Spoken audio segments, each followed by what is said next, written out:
নমস্কার বন্ধুরা, সবাই কেমন আছো? আশা করছি সবাই ভালো আছো। আজকে চলে আসলাম আরেকটি রেসিপি নিয়ে। খুব সিম্পল একটা রেসিপি। শীতে বিকেলে খুব মুখরোচক কিছু খেতে চাইলে এরকম একটা রেসিপি বানিয়ে নাও। তা আমি প্রথমে 2টো ডিম সেদ্ধ বসিয়ে দিলাম, তো একটু নুনও দিয়ে দিলাম, দিয়ে ভালো করে ডিমটা সেদ্ধ করে নিব। আর এদিকে ডিমটা সেদ্ধ হয়ে গেছে, ছুলে নিয়েছি।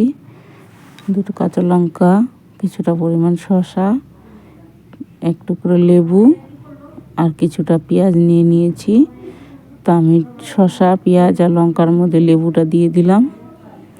একটু বিট নুন দিব, দিয়ে এটা মেখে নেব।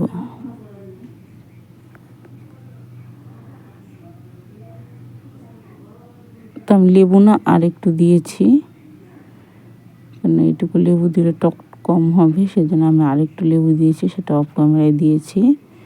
আর এই যে ডিমটা এখন মাঝখান থেকে কেটে নেব, একটু বাজিয়ে রাখবো।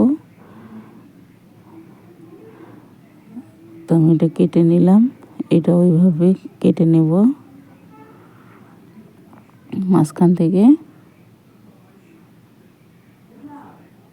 কুসুমটা উঠে গিয়েছিল চাকুর সঙ্গে, তাই আবার ওটা লাগিয়ে দিলাম। দিয়ে এই ডিমের এই মাঝখানটাতে এই শসা, পেঁয়াজ, কাঁচা লঙ্কা এটা দিয়ে দেব। দিয়ে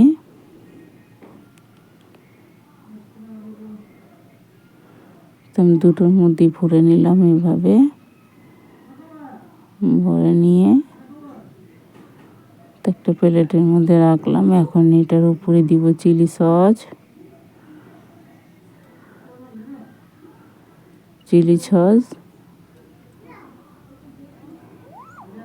আর একটু টমেটো সস দিয়ে দেব।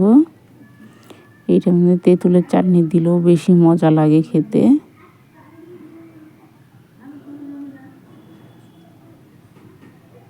তেঁতুলের চাটনিটা দিলে বেশি মজা লাগে, তো আমার কাছে ছিল না বলে সেজন্য আমি দিইনি। তোমাদের কাছে থাকলে তোমরা তেঁতুলের চাটনিটা দিয়ে নিও, ভীষণ ভালো লাগে খেতে। শীতের বিকেলে এরকম চটপটা একটা রেসিপি খেতে ভীষণ মজা লাগবে। খুব সিম্পল, কিছুই লাগবে না, অথচ মুখরোচক। তো রেসিপিটা কেমন লাগলো কমেন্ট করে জানিও বন্ধুরা। খুব সিম্পল একটা রেসিপি, একবার এরকমভাবে বানিয়ে খেয়ে দেখো, খুব ভালো লাগবে খেতে। তো বন্ধুরা, সবাই ভালো থেকো, সুস্থ থেকো। আবারও চলে আসবো আরেকটি রেসিপি নিয়ে।